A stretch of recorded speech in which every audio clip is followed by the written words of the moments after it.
Said, no more Indian talk. And then she pushed me. Former students of indigenous boarding schools and their families are demanding that the U.S. government and religious leaders take responsibility for the abuse they endured. I want them to tell the world what they did. After Canada discovered hundreds of unmarked graves, families in the U.S. are still desperately searching for the remains of missing children. He could be anywhere. Well, those stones. We traveled to Oklahoma, the state that housed the largest number of these government-funded boarding schools and caused generational trauma for the hundreds of thousands forced to enroll. Augustina Warlito was 6 years old when she was forced to attend a boarding school called Carter Seminary in 1948. The school no longer stands, but was run by the federal government when Augustina attended. As Augustina struggled to learn English, she says she was punished for speaking in her mother tongue Muskogee. I just resigned myself to it, and I closed my eyes and I clutched my teeth and I put my hands out. She kept hitting me with the ruler until finally I guess she got tired.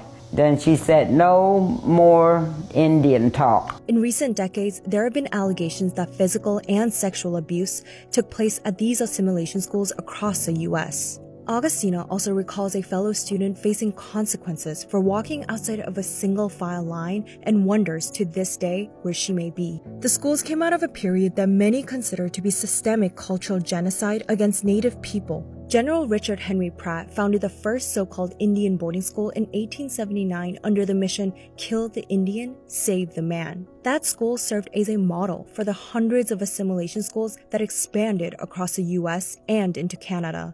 What would you want to say to your brother who may be out somewhere here? We'll find you, eventually.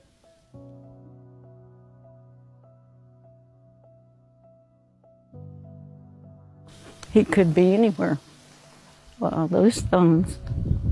Christine Eagle Feeling has wondered for years where her baby brother lies. She frequently visits the cemetery at Chilocco Indian School where she suspects her brother may have been buried.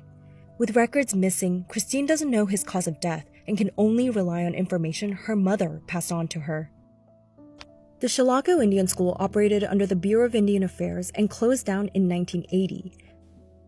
The alumni gathered their own funds to use a ground-penetrating radar to locate dozens of unmarked graves. But with insufficient access to records, they're unsure about the causes of death.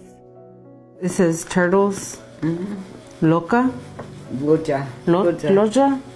Vanessa and Augustina are proof that the forced assimilation policies failed. Besides learning Muskogee together, the two who are part of the Seminole Nation attend traditional stomp dances as well. You have them laced up,